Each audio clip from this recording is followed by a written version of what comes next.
Pernah tak rasa penat tapi tak tahu kenapa? Padahal kalau orang tengok, hidup kita nampak okey je, sempurna.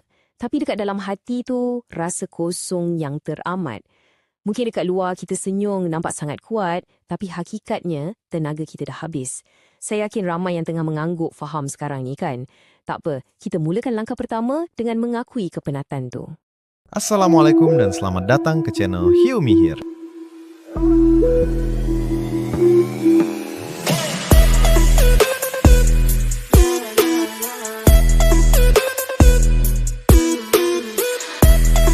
Okey, mari kita terus selami satu topik yang saya rasa sangat dekat dengan hati kita semua. Anggap saja penerangan ini sebagai satu ruang yang selamat, macam sebuah tempat perlindungan yang tenang khas untuk anda yang mungkin sedang bergelut tapi memilih untuk diam.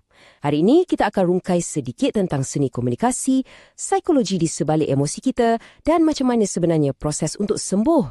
Cuba tanya diri sendiri, pernah tak rasa penat tapi tak tahu kenapa?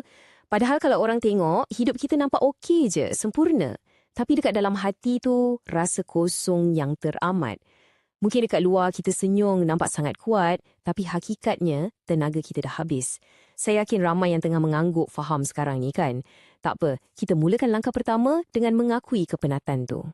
Untuk jiwa yang lelah, ini memang ditujukan khas untuk anda. Untuk kita yang hari-hari pakai topeng gembira, yang selalu menyembunyikan rasa sakit di sebalik kehidupan luaran yang nampak biasa-biasa saja. Untuk jiwa yang memendam, ini untuk anda yang tak pernah penat jadi pendengar yang baik untuk masalah orang lain, tapi bila tiba giliran kita, jarang sekali ada yang sudi mendengar. Untuk anda yang sentiasa cuba memahami orang, tapi diri sendiri jarang difahami. Anggaplah kata-kata ni bukan sekadar skrip, tapi satu jambatan rasa yang menghubungkan kita. Anda dilihat dan anda didengari di sini. Bahagian 1. Memahami sistem emosi anda. Pernah dengar tentang inner child? Secara mudahnya, ia adalah versi kecil diri kita dari masa lalu yang tak pernah didengari, tak pernah diakui perasaannya atau tak dibenarkan langsung untuk bersuara. Jadi, kalau boleh, tolong buang rasa bersalah yang anda pikul sekarang ni. Sebab rasa sakit dan anxious yang anda rasa hari ini, selalunya ia hanyalah suara kecil diri anda dari masa lalu yang masih menjerit meminta perhatian. Lepas tu, kita kena faham juga tentang sistem saraf kita. Bila anda tiba-tiba rasa sangat bimbang atau terus burnout, ketahuilah itu bukanlah sebab anda lemah. Sebaliknya, badan anda sebenarnya tengah hidupkan satu sistem penggera emosi yang sentiasa berjaga-jaga disebabkan kekacauan masa lalu. Badan anda terlampau penat sebab ia tak henti-henti bersiap sedia untuk lindungi anda dari terluka lagi. Kalau kita perasan, simptom yang nampak dekat luar tu biasanya berbeza sangat dengan punca emosi dekat dalam. Contoh paling senang, overthinking. Nampak macam banyak fikir, tapi sebenarnya ia datang dari ketakutan kita hilang kawalan. Sama juga macam sikap selalu nak puaskan hati semua orang atau people pleasing. Ia berpunca dari satu ruang dalam jiwa yang tak pernah rasa cukup. Jadi ia sentiasa mencari validasi dari luar. Bahagian 2. Terperangkap di masa lalu. Ini ada satu realiti yang agak pahit tentang macam mana luka lama ni menahan kita. Perasan tak? Kadang-kadang kita lebih selesa terperangkap di masa lalu daripada memberanikan diri untuk menangkap masa depan. Sebab kita dibentuk oleh kenangan dan sejujurnya beberapa kenangan tu mendewasakan kita dengan cara yang terlalu menyakitkan. Memori-memori inilah yang menjadi sebahagian dari identiti kita sekarang. Proses membesar yang berparut ni saya rasa wujud dalam diri setiap daripada kita kan? Cuba tengok beza bila kita jadi seorang yang reaktif berbanding reflektif. Bila reaktif ni, kita cepat melenting, asyik nak pertahankan diri je dan penuh emosi. Tapi kalau komunikasi reflektif, ia sangat tenang dan penuh empati. Bila kita betul-betul sembuh, ia akan ajar kita untuk merespon dengan kefahaman, bukan main hentam je bertindak balas sebab luka lama berdarah balik. Bahagian 3. Jedah untuk refleksi diri. Okey, jom cuba kuasai kuasa jeda 3 saat. Maksudnya, sebelum kita balas balik kata-kata yang mungkin mengguris hati kita, cuba diam kejap. 3 saat je. Ruang sekejap ni sebenarnya cukup untuk elakkan kita dari campak emosi negatif kita yang belum selesai tu kepada orang yang tak bersalah. Kadang-kadang, kedamaian hidup tu datang bila kita pilih untuk bertenang sikit.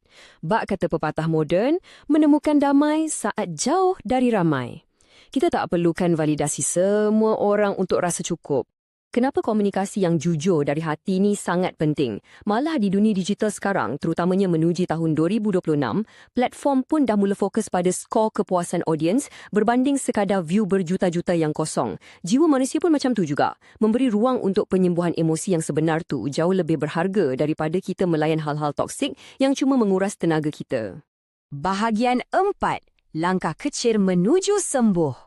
So, macam mana nak mula? Kita ambil langkah-langkah yang kecil dan praktikal je. Pertama, belajar kawal emosi diri sendiri.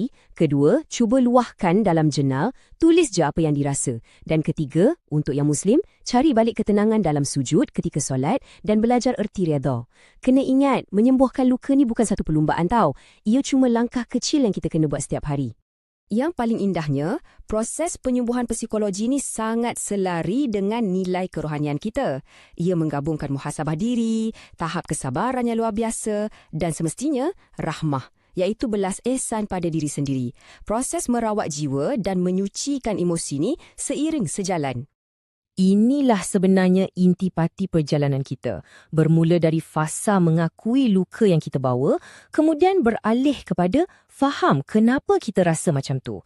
Selepas tu, perlahan-lahan kita ambil langkah untuk pulih sampailah akhirnya kita tumbuh menjadi versi diri kita yang lebih baik. Framework ni boleh jadi kompas untuk kita tengok dekat mana fasa kita sekarang. Bahagian 5. Bertumbuh bersama. Bila anda mula sembuh nanti, anda sendiri akan terkejut tengok perubahannya. Akan ada kematangan emosi. Anda akan rasa satu keyakinan diri yang tenang, di mana anda rasa tak perlu lagi berteriak cuma untuk didengari. Gaya hubungan dengan orang sekeliling pun jadi lebih selamat dan paling penting, hala tuju hidup anda jadi lebih jelas. Jadi, mari kita bertumbuh bersama-sama. Kalau penerangan ni dekat dengan apa yang anda rasa, anggaplah ini jemputan ikhlas untuk terus bersama dengan komuniti ni. Jadikan ia satu tanda komitmen kecil untuk penyembuhan diri anda sendiri. Sebelum kita tamatkan perbualan hari ini, saya nak tinggalkan satu soalan provokatif untuk kita renungkan.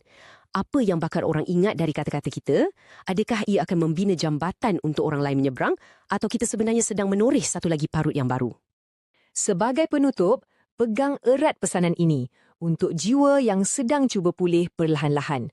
Tak apa, ambil je masa yang anda perlukan. Tarik nafas dalam-dalam dan berlembutlah dengan diri sendiri. Thank you for watching. Jangan lupa untuk like, komen, share, dan subscribe.